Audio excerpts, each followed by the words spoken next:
लड़ना नहीं चाहता अब इजराइल। हाँ, मुन्ना ने कह दिया है कि हम सीज फायर को तैयार हैं। भाई साहब, अगर ईरान के सुप्रीम लीडर मान जाएं, खामनाई मान जाएं और सीज फायर के लिए वो राजी हो जाएं, तो हम भी अब लड़ना नहीं चाहते।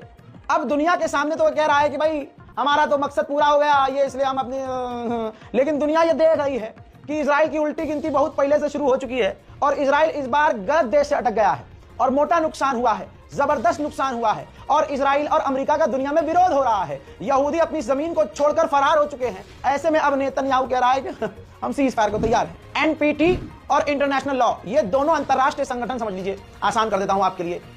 ईरान के विदेश मंत्री ने कहा कि ये ईरान पर हमला नहीं किया है, ये एनपीटी और यूएन के ऊपर इजराइल और अमेरिका ने हमला किया है। जिस कानून को दुनिया मानती है उसी कानून को तोड़कर एनपीटी और यूएन के ऊपर ये अमेरिका का हमला था। उन्होंने ये भी कह दिया कि अब हमसे कोई डिप्लोमेसी की बात ना करे कि डिप्लोमेसी से मामला निपटाओ, क्योंकि हम तो डिप्लोमेसी के ही रास्ते से बात कर रहे थे, लेकिन हम पर हमला किया गया। साथ में अब ईरान ने धमकी दी। विदेश मंत्री ने कहा कि हम पर हमला हुआ, जबरदस्ती हमला किया गया और अब हमसे उम्मीद न की जाए, अब जो कुछ भी होगा उसका जिम्मेदार अमेरिका होगा। बयान सामने आया है, मैं आपको सुनवाने वाला भी हूं, स्पेशल बयान ये जरूर सुनाऊंगा। उन्होंने कहा कि मैं, यानी अब समय हो चुका है, मैं आज जो है पुतिन से मिलूंगा और पुतिन से काफी अहम बात करूंगा और पुतिन ईरान के दोस्त हैं। Well, I'm going to Moscow this afternoon and I have a meeting with President Putin tomorrow morning.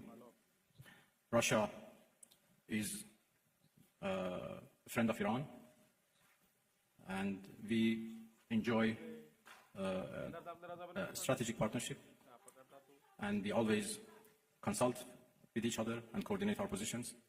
Russia has been a part and the participants of JCPOA, so they have been always a party to nuclear negotiations and even in the past 2-3 months that we were negotiating with the United States. मोहतरम हजरात, बताना यह है कि state of हुर्मुज बंद करने का फैसला ले चुका है ईरान। आपकी स्क्रीन पर देखिए, पार्लियामेंट के अंदर बिल पास हो चुका है। अब हाई सिक्योरिटी कमांड के पास अब बॉल है, अब वो जो चाहेंगे वैसा होगा। पार्लियामेंट के अंदर पास हो गया है, तीर इतना सही और सटीक निशाने पर लगा है कि ये अप्रूव, देखिए, अमेरिका बौखला गया है। अमेरिका ने कहा है अगर ईरान ने स्टेट ऑफ हुर्मुज को बंद किया, इससे इलाके में अशांति फैलेगी और ये एक सुसाइड हमला होगा। ईरान अपने पैर पर कुल्हाड़ी मारेगा, यानी ईरान ने जो फैसला लिया है बिल्कुल सटीक निशाने पर तीर लगा है। अब जब अमेरिका को यकीन आ गया कि ईरान तो झुक नहीं रहा है, उल्टा वो बदला लेने की बात कर रहा है, हम उसका न्यूक्लियर साइट उड़ा नहीं पाए हैं, हमारे पास सबूत नहीं है, दुनिया हमारे खिलाफ हो गई है, इज्जत नाले में बह गई है, तो अब अमेरिका के वाइस प्रेसिडेंट सामने आकर कह रहे हैं कि ईरान से बातचीत करने को हम तैयार हैं। ईरान से डोनाल्ड ट्रंप बातचीत करके डिप्लोमेसी के जरिए मामला हल करना चाहते हैं। सुन लीजिए। Well, we'll see what Iran decides to do. I think they should choose the route of peace. We've done everything. We have been over backwards, okay, to create a deal with these people. Steve Witkoff has traveled the world extensively, met with them. Well, not even met with them, met through the Omanis with them and discussed back and forth. We even put an offer to them that they wanted elements of it in writing, and we offered it. It's a very generous offer, by the way. We've done it, and we're prepared right now. If they call right now and say, we want to meet, let's talk about this, we're prepared to do that. The president's made that clear from the very beginning. His preference is to deal with this issue diplomatically. But he also told them we had 60 days to make progress or something else was going to happen. And I think they thought they were dealing with a different kind of leader, like the kinds of leaders they've been playing games with for the last 30 or 40 years. And they इसी के साथ इस लपड़झंटस ने इल्जाम लगाया कि उनको, Iran को क्या जरूरत है स्पेस प्रोग्राम की। भाई उनके पास तो कोई सैटेलाइट, कोई स्पेस प्रोग्राम का आगे का कोई प्लान नहीं है, तो जाहिर सी बात है ईरान उसके जरिए आईसीबीएम खतरनाक मिसाइल बनाने की तैयारी कर रहा है। यानी एक और इल्जाम ईरान पर। उधर रशिया, चाइना और पाकिस्तान यूएन के अंदर एक प्रपोजल ला रहे हैं कि मिडिल ईस्ट में तुरंत प्रभाव से जंग बंदी हो जाए, जंग खत्म हो जाए। हालांकि मेरी नजर में ये ठीक ही नहीं है। अमेरिका, रशिया और चाइना को तो खुलकर अब ईरान के साथ खड़ा होना चाहिए कि अब नहीं होगा सीज फायर, अब वो होगा जो ईरान चाहता है। लेकिन अब देखिए क्या होता है। अमेरिका के विदेश मंत्री ने कहा कि अगर ईरान ने रिटेलिएट किया तो ये उसकी सबसे बड़ी गलती होगी और हम जवाबी कार्रवाई करेंगे। मोहतरम हजरात, जहां कहा जाता है कि ईरान डरा हुआ है, छुपा हुआ है, वहां के नेता छुपे हुए, ये देखिए जरा, पेजेश्कियान उस जगह पहुंचे, पब्लिक में पहुंच गए, पब्लिक में पेजेश्कियान पहुंचे जहां ईरान और अमेरिका के खिलाफ प्रदर्शन हो रहा था, जहां इजराइल ने ईरान को अंदर से तोड़ने की कोशिश की। दुनिया गवाह है, खुदा की कसम, खुदा की कसम, मूसाद ने पूरी ताकत लगाई, इजराइल ने पिछवाड़े तक का जोर डाल दिया। अमेरिका ने अपनी पूरी इंटेलिजेंस की मदद से ईरान में तबाही मचाना चाही, दंगे करवाना चाहे, लेकिन इजराइल ने माना कि ऐसा न हुआ, बल्कि सारा ईरान सड़कों पर इकट्ठा होकर अपने जो लीडर हैं उनके साथ खड़े हो गए। पूरे ईरान में प्रदर्शन इजराइल और अमेरिका के खिलाफ हो रहा है।